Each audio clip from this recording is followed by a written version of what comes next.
tere Karita! Tere Kairit! No, kuidas sul läinud on? minul on väga hästi läinud. Kuidas sinul läinud? Minul on ka läinud üldiselt hästi. Täna läheb eriti hästi, sest päike on jälle väljas ja üle väga pika aja tulimegi siia siis välja päikest nautima. Aga tegelikult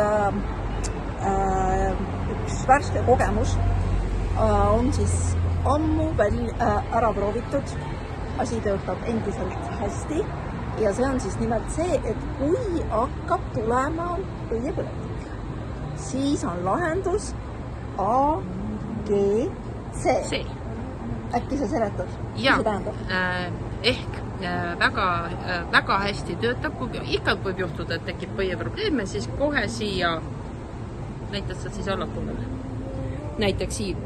Alakõht läheb. See, kus on põis. Ehk siis sinna läheb. Ei on paremale, glutati on keskele, karnosin vasakule. Nii alla kui saab, põie peale ritta ilusasti ja töötab ime hästi. Absoluutselt ja võib panna siis kas päevaks või ööseks ja tegelikult siis, kui vaja, aga väike näpunäide on veel.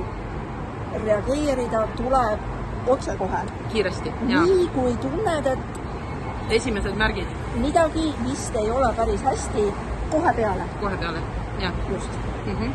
Nii et nautige päikest. Nautige päikest, ja see ongi kõik. See on kõige tähtsam. See on kõige tähtsam, jah. Just.